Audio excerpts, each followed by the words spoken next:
My girlfriend checked out months before she cheated. She fell in love with another guy while I was still fighting for us. And by the time she apologized, I was already done.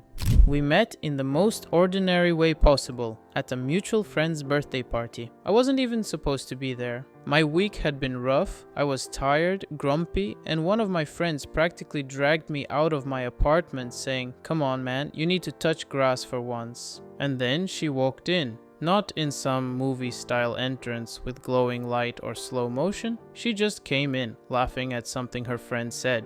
I remember thinking she looked like the kind of person who makes everything feel a little lighter. Her name was Sarah. She had this calm energy, not loud or showy, just grounding.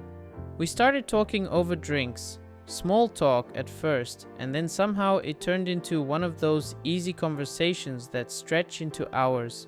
Before we realized it, everyone else had already left and the music had stopped an hour ago. By the end of the night, I didn't have to ask for her number. She gave it to me and said, "You look like someone who overthinks everything. Text me before you spiral." She was right, and I did. The first months were magic, or at least they felt like it. Late night walks, playlists we made for each other, coffee at ridiculous hours because neither of us could sleep. She'd draw little doodles on my wrist when we sat in cafes. I'd cook breakfast for her when she stayed over, pretending I knew what I was doing. It was one of those relationships that made you believe in timing, like everything before had just been practice for this one person. After a year, we moved in together. Everyone said it was too soon, but it felt natural. Mornings were chaotic. She'd lose her keys, I'd burn the toast, but it was our chaos, something real. I can't pinpoint when things started to change. That's the strangest part. There wasn't a big fight or betrayal. Not at first, just small shifts.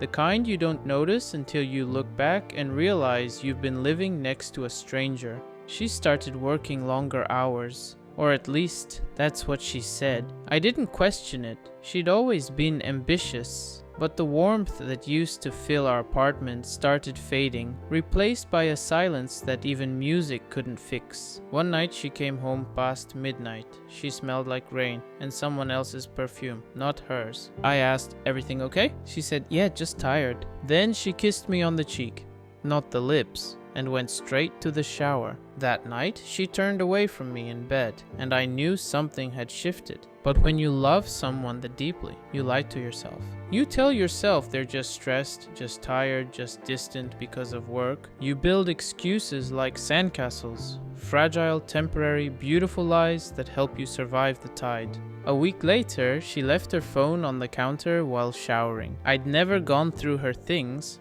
I always believed trust wasn't about checking, it was about not needing to. But her phone buzzed 3 times, same contact, just one name, Eli. Something in me cracked. I picked it up, opened the messages, not to invade her privacy, but because I already knew. My hands were shaking.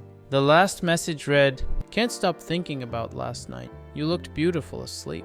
My brain went silent. Not anger, not heartbreak, just that empty hum when the world suddenly loses all color. When she came out of the shower, she saw me holding the phone. She froze. No words, no excuses, just silence heavy enough to drown in.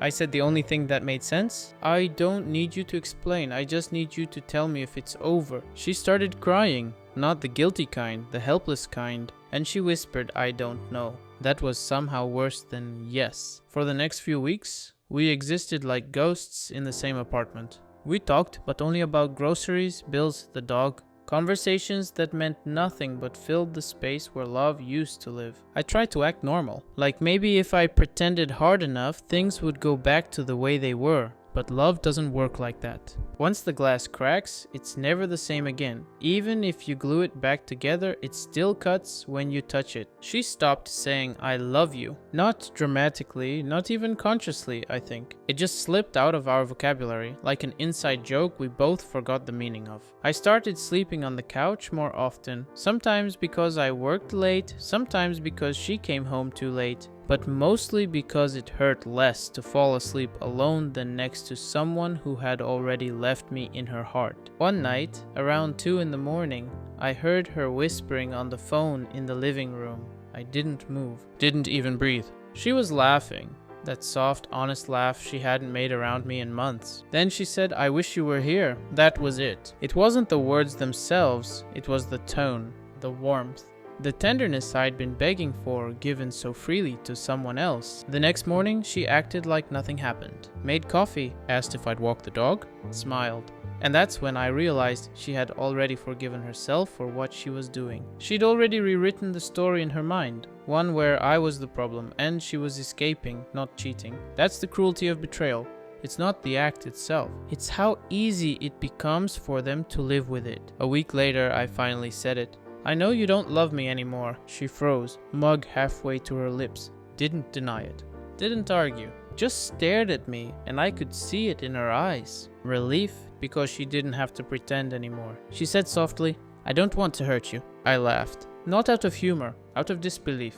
"It's too late for that," I said. "You already did." We talked for hours that night. About everything and nothing. About how she felt lost. How she didn't plan it. How she didn't want to break us, but didn't know how to stop what was happening. She said she missed the person I was at the start. The version of me that was fun, light, easy to love. And I thought, I miss him too. The next morning, I packed a small bag. Just essentials. Toothbrush, a few shirts, my laptop. I told her I'd stay with my brother for a while, give us both some space. She didn't ask me to stay. She just nodded, biting her lip, eyes red. When I closed the door behind me, I didn't feel sadness. I felt emptiness, like I'd been running on fumes for months and finally ran out. At my brother's place, I went through all the stages: denial, anger, bargaining, grief. Except acceptance. That one took longer. I checked her socials more than I'd like to admit, looking for signs of regret, guilt, anything. But she posted pictures of sunsets, coffee cups, her new haircut, the soft rebranding of a person moving on. One post had a picture of her hand holding someone else's. I didn't need to zoom in. I recognized that sweater. It was mine once. That's when it hit me. She hadn't replaced me. She had just moved the story forward without me. The first month without her felt like walking through fog. Everything looked familiar but distant. Streets, songs, coffee cups, all haunted by her shadow. I kept expecting her to call, to text, to say she made a mistake, but silence is a powerful teacher.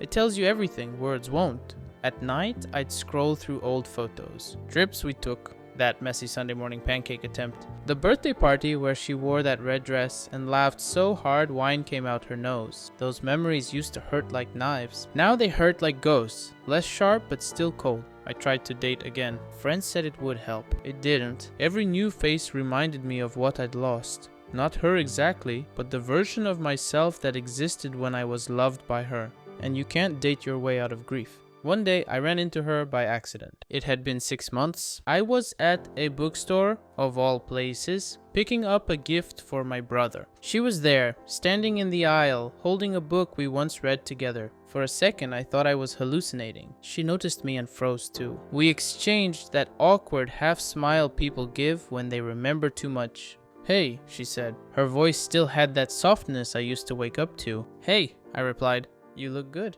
"So do you," we both lied. We talked for a few minutes. Small talk, meaningless, fragile. She mentioned her new job, her new apartment, her new city. I nodded, pretending to listen, pretending not to care. Then she said it. "I'm sorry for how it ended." I didn't know how to respond. Months of rehearsed speeches vanished. I just said, "You don't have to be. You did what you thought you needed to do." She looked at me, really looked, like she was trying to recognize the person she once loved in the stranger standing in front of her. "I still think about you," she whispered. And before I could reply, she added, "But I think we were meant to break each other a little. Maybe that's how we grow." That line stayed with me for days. Not because it made sense, but because it finally did. After that, I stopped looking for closure in her. Closure doesn't come from the person who hurt you. It comes when you stop needing their permission to move on. I started writing again. Small things. Journal entries, letters I'd never send, fragments of thoughts. One of them said,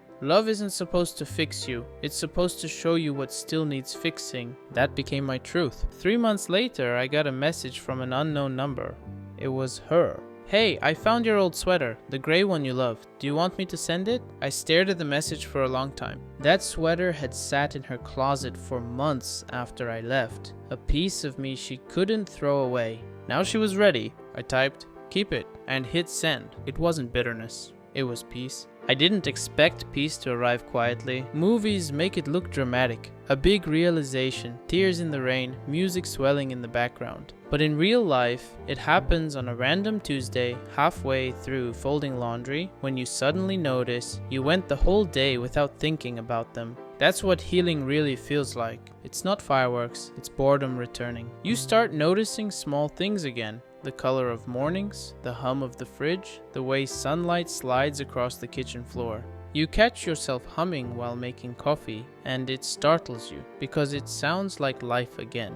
A few months later, I moved. New apartment, new street, smaller place, but somehow more mine. While unpacking, I found a photo of us, the one from the beach, her hair in the wind, both of us laughing at something I can't even remember anymore. For a moment, I almost put it on the shelf, but instead I slid it into a drawer. Not out of anger, just I didn't need it where I could see it every day. That night, I went for a walk.